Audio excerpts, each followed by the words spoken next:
falar com você que vai ficar nesse vídeo, porque você vai tirar 900 mais no Enem. Você que quer tirar menos 900, pode passar, pode ir pra outro vídeo, nem perca seu tempo aqui. Eu vim falar com vocês uma coisa que eu venho prometendo, que é o uso da vírgula. É claro que eu não vou conseguir falar de todos os casos de vírgula, então você vai acompanhar lá no meu Instagram. Se você estiver no Instagram, você vai ver isso aqui. Eu vou fazer um carrossel com exemplos, e aí vai ser mais elucidativo pra você. Porque eu queria já começar a nossa conversa, que vai ser complementada pelo carrossel, dizendo o seguinte. A gente tem, na língua portuguesa, uma coisa que a gente chama de ordem canônica dos elementos dessa língua, que é a ordem que eles aparecem com frequência. Então, a gente tem, né, além de uma ordem canônica, uma necessidade também para completar sentido dentro de uma estrutura, que a gente chama de sintaxe, tá? Sintaxe, estrutura, semântica, sentido. Então, a gente vai precisar do seguinte na nossa língua, de sujeito. Existem algumas orações sem sujeito, mas vamos passar aqui primeiro por essa dinâmica. Sujeito, verbo, complemento obrigatório e complemento acessório. O sujeito, o verbo e complemento obrigatório, se o verbo pedir esse complemento obrigatório, a gente chama de termos essenciais de oração.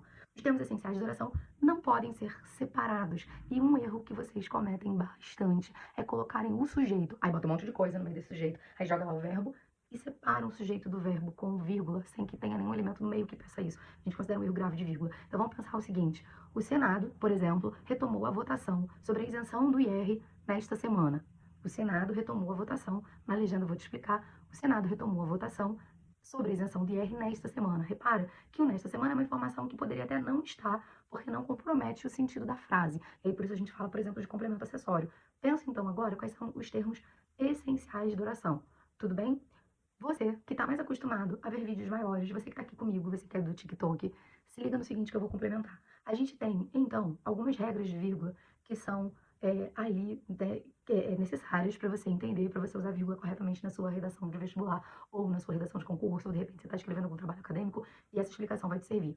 Comecei falando dos termos essenciais de oração que não podem ser separados, tá? A gente vai ter também, e eu vou colocar no carrossel para vocês o seguinte, eu vou colocar que eu botei minha colinha ali. Quando a gente muda a ordem, tá? Sujeito, verbo, complemento obrigatório, complemento acessório, e joga o complemento acessório lá para o início da frase. Nesta semana, o Congresso retomou a votação sobre a isenção do IR, por exemplo. Então, nesta semana que esse complemento acessório for lá para o início da frase, eu preciso colocar vírgula. A gente também vai ter, eu vou trazer no carrossel, como eu falei, termos explicativos. Por exemplo, se eu falasse o Senado composto por...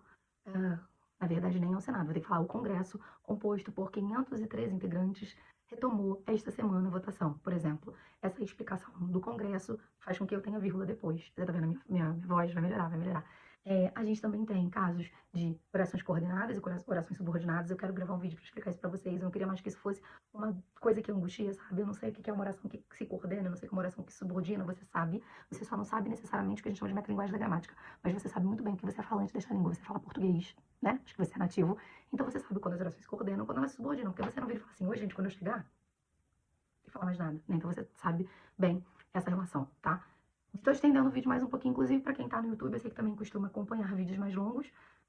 E aí a gente também tem, ainda nesses casos, oração coordenada, oração subordinada e casos de palavras denotativas. Eu vou colocar no carrossel lá no meu Instagram, prof. Juretes, R-E-T-T-I-C-H. Eu quero te levar ao 900 mais na redação do Enem, que é o que eu costumo fazer, que é o que eu faço há muitos anos. Beijos. Amém ou misericórdia, se não tiver entendido, eu botei no comentário.